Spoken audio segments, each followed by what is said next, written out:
Hello everyone. Just want to make a quick video about comparison of Volkswagen Tiguan Limited and Subaru Forester. So this Tiguan is it's 2017. It's the last year of the Volkswagen when they changed the shape and made it a little bit bigger. This is the last year was 2017. This has a 2.0 liter motor with turbocharged. So quick comparison. Here as you see there's a turbocharger when it gets the air. So I like the fact they have both open engine. There's no plastic really, so you could really get to your oil dipstick and check the levels and everything. The battery, you don't have to remove the plastic. However, on the Volkswagen, you have, as you can see here, you have these, I think what they're called like star key. So if you don't have this star key, you're not going to be able to change your air filter. So this star key is about $10, maybe $20 now. So that's really bad that German cars, they all use special tools. So if you don't have these tools, you can't really work on this car. You can't do anything. You can't change your filter, air filter, nothing. And these tools, you have to buy them.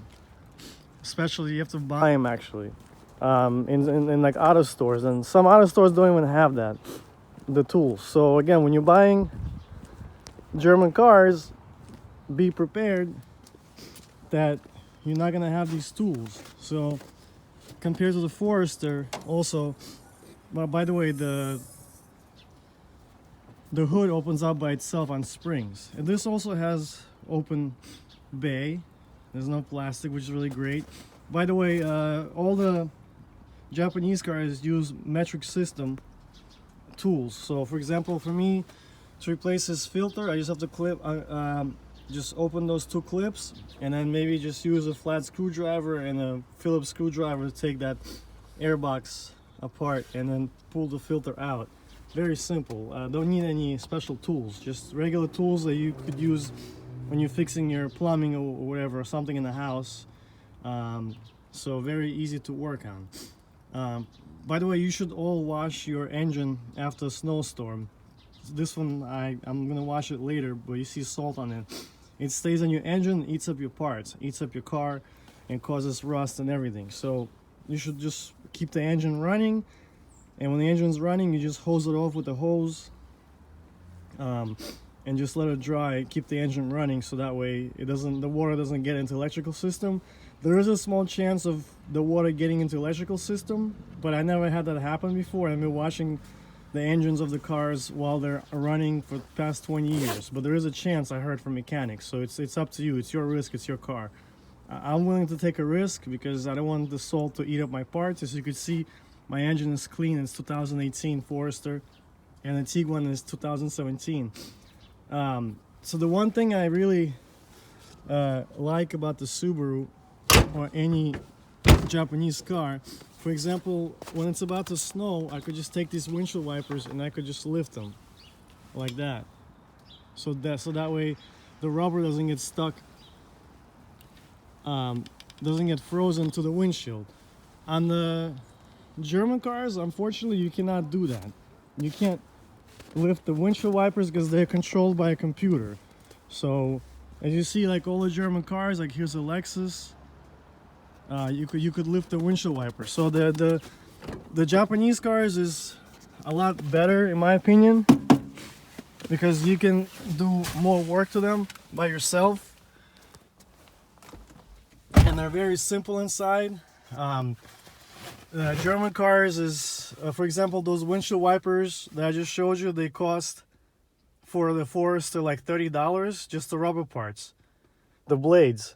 For the Tiguan, for Volkswagen, they're $75 or almost $80, so they're double price. Almost like many parts on the German cars are double price of the Japanese. So that's right there. I would not buy a car like that. As a matter of fact, I bought the Volkswagen for my wife because she likes German cars, and I don't like German cars. I respect them, I just don't like them because they're very high maintenance, they're not as reliable, they have way too many computers. Also, what I really hate about the Volkswagen, yes, it does have comfortable ride. You don't really feel the speed. Like if you're driving in a German car, it's heavier. They use like special steel, and the car rides better. Like if, let's say if you're going 80 miles an hour on the highway, it feels like you're going 50. You don't really feel the speed, because they're made better. You don't really hear the road noise in a German car. It's quiet, so like the ride is better. So for those of you who like to ride and you want to spend extra money on fixing the car and paying more for labor, because you're gonna pay double or triple price for the labor, unless you know some mechanic that's gonna charge you less. Because the way German cars are built, it's like a one piece. It's one piece. So if some part goes bad, like your alternator or starter, for example, or other parts, you have to take apart like half of the engine just to get to that part. So they charge a lot of money for the labor. Where in the Japanese cars, they're made more like Lego. You just take the part out and you just replace the part that you need. You don't have to take the whole engine apart. So the labor is much cheaper and they're much more reliable. Also, another thing I noticed, because German cars have a lot of computers and more technology. For example, when I leave the Tiguan outside for a week and I don't drive it, the battery goes dead. When I leave my Subaru for 2 weeks and I don't drive it, the battery starts right up. My friend's Lexus 2014 RX sat there for 2 weeks, didn't even start, nothing. I never driven it for 2 weeks. It starts right up. The reason is because the German cars have a lot of gadgets and technology, computers hooked up to the battery, so it's constantly draining your battery, because it has like this technology, for example, where you don't even need a key press on your key fob. You just grab the handle and then the door opens, which I don't really care for. I'm not that lazy to just press the button. So because of that, it drains the battery faster compared to a Japanese car. Another thing, like I already mentioned, I hate the windshield wipers, that I can't raise them before the snowstorm on a German car. On a Japanese car, I can. The fact that the battery gets drained a lot faster, and I know a lot of you are going to say that you probably have a low battery. No, I don't. I took it the Volkswagen to the dealer. The Volkswagen dealer said that the battery is fine. It doesn't need to replace it. It has enough charge. So it's just, even when the car is new, if you don't drive the car for like a week and it sits in the cold, it goes bad. You have to jump it. So that creates a problem for you. Jumping a car, if you don't have jumper cables or another car, it creates a problem unless you buy like one of those portable battery for like $100 or more. Those are really useful. I recommend them. So yeah, so that really pisses me off. I hate that. It uses special tools. So I can't really work on the car unless I buy special tools for the German car or the Volkswagen or Audi or BMW. Also, most of the German cars nowadays, they're all turbocharged because they're very heavy. And to improve the gas mileage, they had to go to smaller engines like 2.0, 1.8, whatever, 2.3, 2.5. So the car was slow. So it was sluggish because of a small engine to give you better gas mileage, because German cars are heavy. So what they did was they now putting turbochargers on all their cars to give them more power, to make it faster. So that wears out the engine more, and you have to use a special oil. Like for example, that Volkswagen uses 5W40. So it's the Subaru uses like 020. So the Volkswagen has to use a lot thicker oil because the turbo runs hotter, makes the engine hotter. So it needs more protection to run thicker oil. So that oil is like $60 by itself for 1 gallon. Just the oil. I'm not even mentioning the oil change for the labor. Whereas for the Subaru, it's like $30 for 020, even $28 synthetic oil. So The Volkswagen can use 5W30, but they recommend using 5W40 because of the turbo. It's thicker oil, so you're gonna pay double on your oil. Okay, well, like why pay double? It doesn't make sense. Either way, you buy a German car, you're gonna spend double the money on everything. Like I said, the windshield wiper blades is double the price. I have to buy special tools just to unscrew the little bolts to remove the air filter to replace it. Um, I have to pay double price on the oil. It's ridiculous, and that's only a Volkswagen. Can you imagine if I had an Audi or BMW or Mercedes? It would have been even a lot more than that. Because I used to think that Volkswagen is cheap to maintain, but it's not. It's actually not cheap to maintain. And anytime you have some kind of like have some kind of problem, my battery went dead, and then after I charged it up and jumped it, the airbag light came on. So now I have to go to the dealer, and the dealer, if I don't have warranty on the car, he's gonna charge me $289 just for diagnostic fee, because the car has so many computers. They have to do a diagnostic test. Where on a Subaru, they never did any diagnostic test. You just go in and that's it. The Subaru doesn't have that many computers. So is Honda and Toyota and Mazda. They don't have that many computers. So I definitely would never buy another German car. And like I said, I bought the car Volkswagen, which is German, for my wife because she likes German cars. And I would never buy for myself any German cars. I only would buy a Subaru or Toyota. Or maybe like Honda and Mazda. Or Acura. Acura is Honda and Lexus is Toyota. So, and by the way, now since 2004, Toyota has owned 20% of Subaru. So they've been making cars together since 2004. That's why you notice a lot of Lexuses became all-wheel drive throughout the years. Where before there used to be only front-wheel drive and back-wheel drive. So Toyota, which is Lexus, and Subaru make cars together and been making cars together for like 15 years or so, or 16 years. Also, was trying to mention something about the price. So the Volkswagen Tiguan definitely has less room in the back, a lot less room, a lot less cargo space than the Forester. And the Forester is only like $24,800, where the Tiguan was almost $28,000 because we got the all-wheel drive, the 4Motion. It has 4-wheel drive, so you got to pay almost $4,000 more to get the all-wheel drive. I recommend only buying cars with all-wheel drive just for safety reasons. If you driving in pouring rain or deep snow, you're not gonna lose control or get stuck. Or when you hydroplane, the car grabs the road better. Depending what tires you have, I recommend getting the best all-season tires, because the cheap all-season tires, they have plastic mixed with the rubber, so that's why they're cheaper.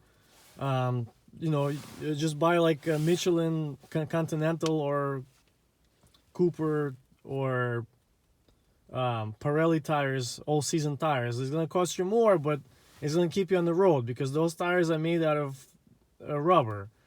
The cheap tires is a mixture of rubber and plastic, and they slide when it's raining and snowing. Especially when snowing, it just slides. So another thing I want to mention, like I said, the price was $4,000 more.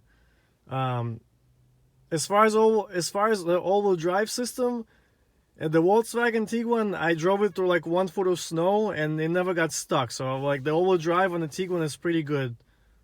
It's pretty good all-wheel drive. The Subaru, of course, has one of the best all-wheel drives in the world. So you can never go wrong with that. So they both have good all-wheel drive systems from my experience. Also, the Tiguan seems like the outer shell is made out of really strong metal. So that's one thing I like more than the Subaru, is that when you press on the skin or the body of the car, it doesn't give. Like when you press it, it's just you feel it's metal. It's like solid metal on the German cars. When I press on my Subaru, I feel like it's some kind of aluminum. You just press it in. It actually caves in, which is I don't know if it's good or bad. It makes the car lighter, but maybe in an accident it might be worse because it's aluminum, whereas German cars is steel, so they're heavier, maybe a little bit safer in an accident. But as I know from experience and research, that Subarus really do really well in accidents. So yeah, so I would not, for myself, I'm not ever gonna buy a German car, even if I'm rich, because I don't feel like dealing with this stupidity of like, if the car is not driven for a week in the snow or when it's cold, the battery gets drained quicker. Even though I know in BMWs, the battery is somewhere inside the trunk. It's like hidden away and covered by like the upholstery, so it doesn't really go bad. And it doesn't get cold, so maybe BMWs is better, but the Volkswagen, I'm telling you, it drains the battery quickly. So in the cold weather, because there's a lot of electronics connected to it. So I would not buy a German car ever again, even though I do respect them. I just think they put too much technology, too many computers that I don't need.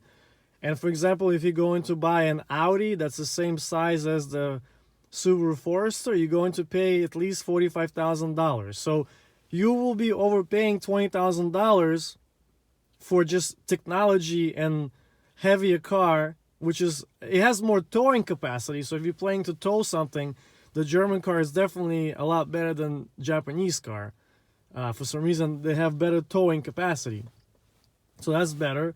But if you're not towing anything, you're paying $20,000 more. So your payment will be $400 a month more. Well, if financial situation, it doesn't mean anything to you, and $400 is nothing to you, then you could go ahead and buy a German car. And if you don't mind paying double price for repairs and the parts, then you should definitely buy a German car. But if you care about finances and you're on a budget and you want to have a reliable car, you should buy a Lexus. Actually, Lexus is a little bit too expensive. You should buy a Toyota or Subaru or Mazda. Honda is kind of becoming a little bit worse because they're also using these small engines that are turbocharged, and the engine doesn't last that long because it's a small engine. And I hate the fact also about German cars that now they're forcing the turbocharger on everyone. Like Subaru gives you a choice. Most of the cars come without a turbo, so only their sports cars have a turbo, and their SUV also, the new SUV Accent, it has also a turbo because it's a big car. So, but at least you have a choice. You can buy like a smaller SUV with the Subaru that doesn't have a turbocharger.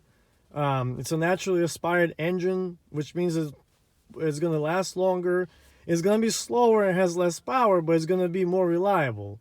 So obviously a turbocharged vehicle is not as reliable because you have more components that will go bad, and you need to like change the oil on time.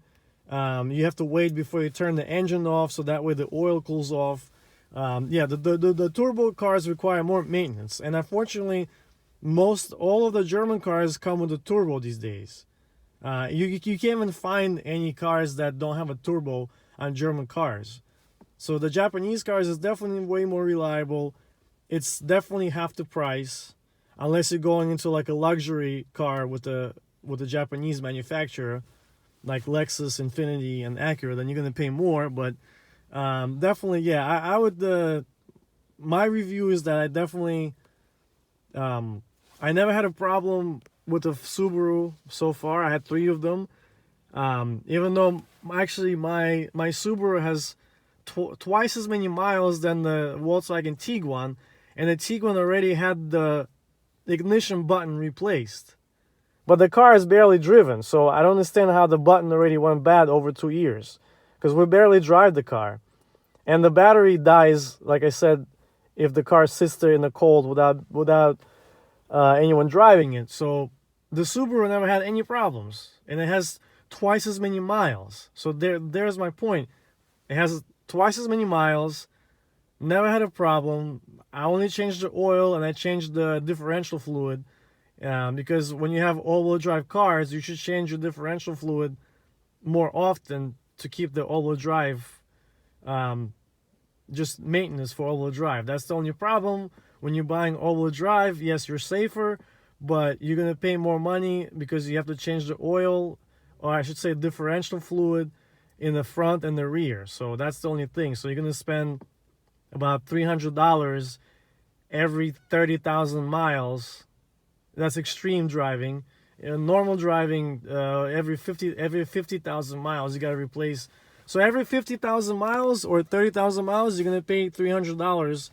Then if you don't have all-wheel drive, but you're safer on the road, safer in snow. You don't get stuck in snow unless it's like a foot and a half or 2 feet deep. So it's definitely better to buy a car that's all-wheel drive, and that's a Japanese car. Definitely way more reliable than the Volkswagen or German cars, and that's from my experience. So yeah, so there's a few things I hate about this Volkswagen, which the Subaru does not have any of those issues. I don't need any of those stupid gadgets in the car, like any of those extra electronics. Like, again, like I said before, the more gadgets you have and the more electronics you have in your car, the more stuff is going to break down. The more components is going to break down. So just keep that in mind. Thank you for watching my video. I hope you all stay safe and enjoy your day.